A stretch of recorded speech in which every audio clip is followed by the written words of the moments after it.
आज हमारे सामने बिहार के 2011 जनगणना से जुड़े कुछ बड़े ही दिलचस्प इन्फोग्राफिक्स हैं। मतलब आंकड़ों का एक पूरा जखीरा है और आज हम इन्हें सूखी सी लगने वाली संख्याओं के पीछे के असली कहानी को समझने की कोशिश करेंगे। बिल्कुल, ये जानने की कोशिश करेंगे कि 2011 में बिहार की असली तस्वीर थी क्या। हाँ, तो चलिए शुरू करते हैं। सबसे पहले एक छोटा सा एक ऐतिहासिक फैक्ट। भारत में जनगणना की कहानी वो 1872 में लॉर्ड मेयो के समय शुरू हुई थी। लेकिन जो हर 10 साल पर होने वाली नियमित जनगणना है वो 1881 में लॉर्ड रिपन ने शुरू की। तो इस हिसाब से 2011 की जनगणना 15वीं थी। अच्छा। और इसका नारा भी बड़ा अच्छा था, हमारी जनगणना हमारा भविष्य। हाँ, हमारी जनगणना हमारा भविष्य। ये नारा सुनने में तो बहुत अच्छा लगता है, लेकिन ये आंकड़े ये भी दिखाते हैं कि अगर इन चेतावनियों पर वक्त रहते काम ना किया जाए तो यही भविष्य कितना मुश्किल हो सकता है। ये एक तरह का एक्सरे है। बिल्कुल, ये आंकड़े किसी भी समाज का एक्सरे ही होते हैं। ये हमें बताते हैं कि हड्डियां कहाँ मजबूत हैं और कहाँ फ्रैक्चर का खतरा है। क्या बात है। तो चलिए इस एक्सरे रिपोर्ट को देखना शुरू करते हैं। सबसे पहले बिहार की एक बड़ी तस्वीर देखते हैं और उसकी तुलना पूरे भारत से करते हैं। तो 2011 में बिहार की आबादी थी 10 करोड़ के पार। 10.41 करोड़। हाँ, मोटे तौर पर उस वक्त देश का हर 12वां इंसान बिहारी था और आबादी के मामले में ये देश का तीसरा सबसे बड़ा राज्य था। लेकिन जो आंकड़ा मुझे सच में हैरान कर रहा है वो है जनघनत्व, पॉपुलेशन डेंसिटी। सोचकर देखिए, जहां पूरे भारत में 1 वर्ग किलोमीटर में औसतन 382 लोग रहते थे, वहीं बिहार में ये संख्या 1106 थी। 1106? ये तो लगभग 3 गुना ज्यादा है। हाँ, ये सिर्फ एक बड़ा अंतर नहीं है, ये एक तरह की साइलेंट इमरजेंसी की तस्वीर है। Silent emergency? हाँ, 1106 लोग प्रति वर्ग किलोमीटर का मतलब है कि जमीन के हर टुकड़े पर, पानी की हर बूंद पर और हर एक सरकारी नौकरी के लिए एक जबरदस्त होड़ है। ये सिर्फ एक आंकड़ा नहीं, बल्कि लाखों लोगों के रोजमर्रा के जीवन का संघर्ष है, उनकी हकीकत है। और इस दबाव को और बढ़ाने वाली बात यह है कि बिहार की आबादी राष्ट्रीय औसत से कहीं ज्यादा तेजी से बढ़ रही थथी। हाँ, ये भी एक बहुत बड़ा फैक्टर था। 2001 से 2011 के बीच भारत की आबादी 17% बढ़ी, तो बिहार की 25.4%। 25% से भी ज्यादा। एक तो पहले से ही घनत्व इतना ज्यादा, ऊपर से आबादी बढ़ने की रफ्तार भी तेज। और एक और बात, बिहार की सिर्फ 11.3% आबादी ही शहरों में रहती थी, जबकि राष्ट्रीय औसत 31.2% था। अब इन तीनों चीजों को एक साथ रखकर देखिए, बेतहाशा जनघनत्व, तेज जनसंख्या वृद्धि और बेहद कम शहरीकरण। ये क्या बताता है? ये बताता है कि 2011 में बिहार की अर्थव्यवस्था का इंजन लगभग पूरी तरह से वो खेती किसानी ही थी। जब लगभग 90% आबादी गांव में रह रही हो, तो इसका मतलब है कि रोजगार और कमाई का सबसे बड़ा जरिया खेती है। सही बात है। और एक कृषि आधारित अर्थव्यवस्था में इतनी तेजी से बढ़ती आबादी के लिए नए अवसर पैदा करना ये एक बहुत बड़ी चुनौती बन जाता है। बिल्कुल।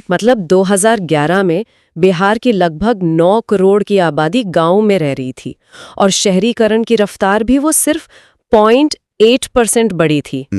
ऐसा क्यों? उस दशक में तो ये माना जा रहा था कि शहर रोजगार के चुंबक बनेंगे, लोग गांव से शहरों की ओर जाएंगे। बिहार में ऐसा क्यों नहीं हुआ? देखिए, इसके कई कारण हो सकते हैं।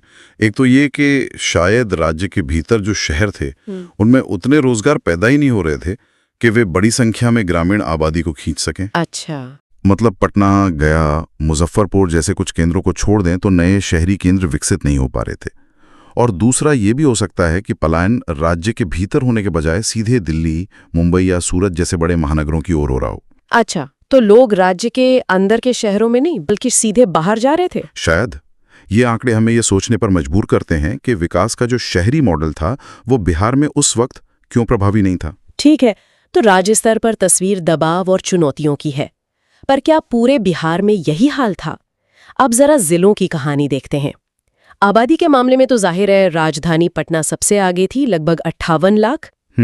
और सबसे कम आबादी थी शेखपुरा में, सिर्फ 6.3 लाख के करीब। बहुत बड़ा अंतर है। हाँ, लेकिन अब आते हैं उस आंकड़े पर जिसने मुझे सच में चौंका दिया, जिलों का जनघनत्व। राज्य का औसत तो 1106 था ही, जो देश में सबसे ज्यादा है। पर एक मिनट, यह आंकड़ा सही है। शिवहर जिले का जनघनत्व 1880। हाँ, 1880। कैसे? देखिए, शिवहर एक छोटा, मैदानी और बेहद उपजाऊ जिला है।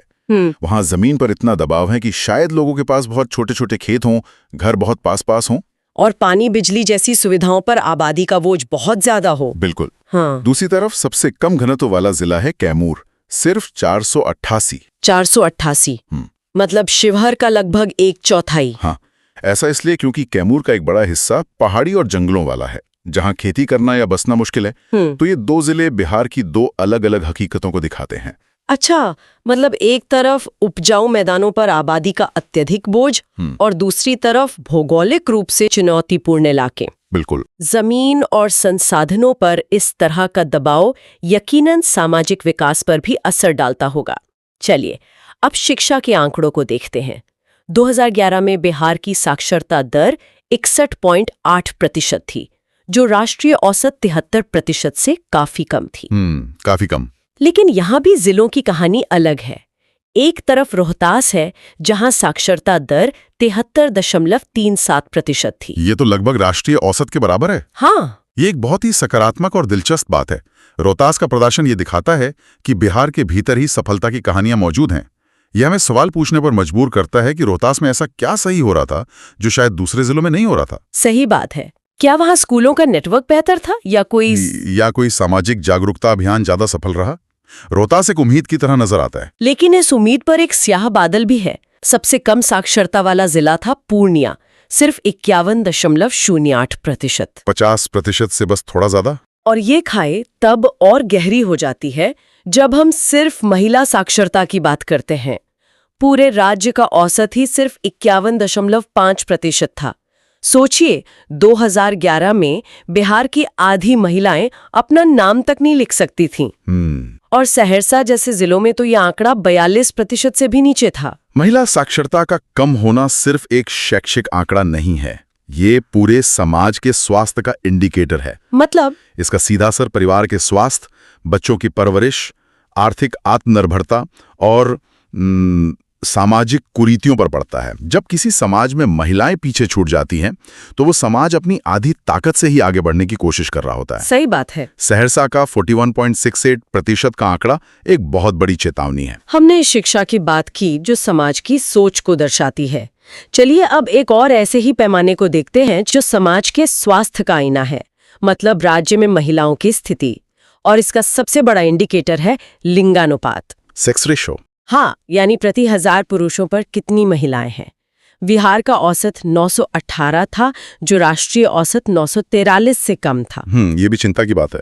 और सबसे खराब स्थिति थी मुंगेर की, जहां 1000 पुरुषों पर सिर्फ 876 महिलाएं थीं। 876।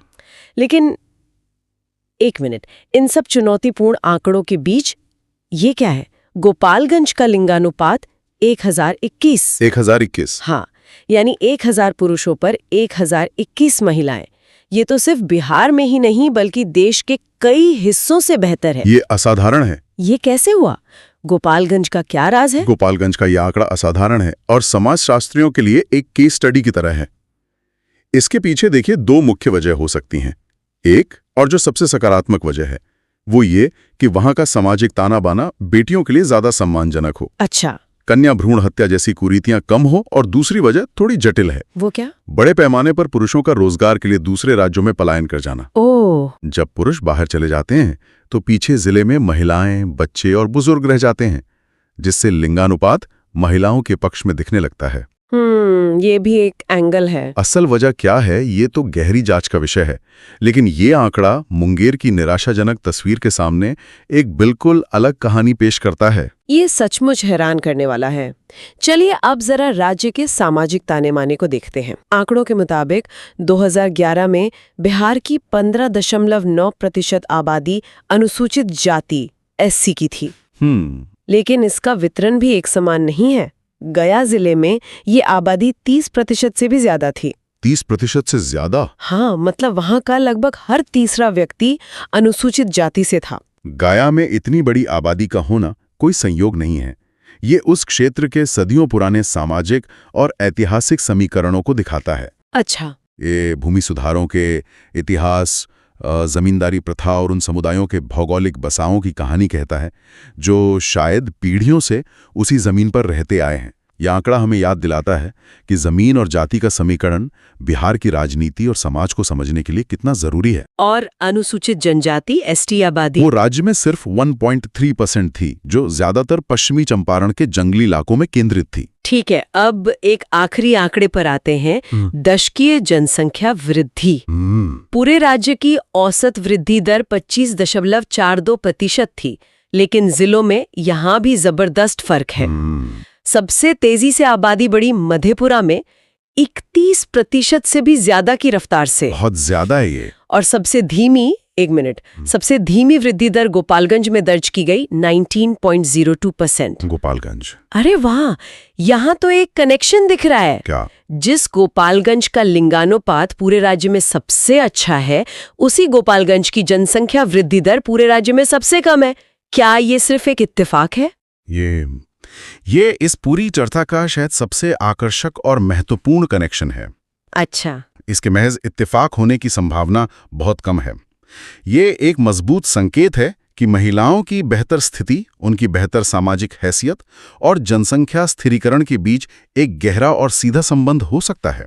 मतलब जहां लिंगानुपात बेहतर है, वहां शायद महिलाएं परिवार नियोजन के फैसलों में ज्यादा भूमिका निभा पा रही हैं, उनकी शिक्षा का स्तर बेहतर हो सकता है, जो सीधे सीधे जनसंख्या वृद्धि दर को नियंत्रित करता है। बिल्कुल। गोपालगंज का ये मॉडल दिखाता है कि सामाजिक विकास और जनसंख्या नियंत्रण एक ही सिक्के के दो पहलू हैं। तो अगर हम इस पूरी तस्वीर को समेटें, तो हमारे एक इन्फोग्राफिक में जो टॉप प्रदर्शनकर्ता दिखाए गए हैं, वो एक मिलीजुली कहानी कहते हैं। हाँ। साक्षरता में रोहतास अव्वल है, जनघनत्व के दबाव को झेलने में शिवहर सबसे ऊपर है, आबादी में पटना एक महानगर की तरह खड़ा है, और सामाजिक स्वास्थ्य के पैमाने यानी लिंगानुपात पर गोपालगंज एक मिसाल पेश कर रहा है। बिल्कुल।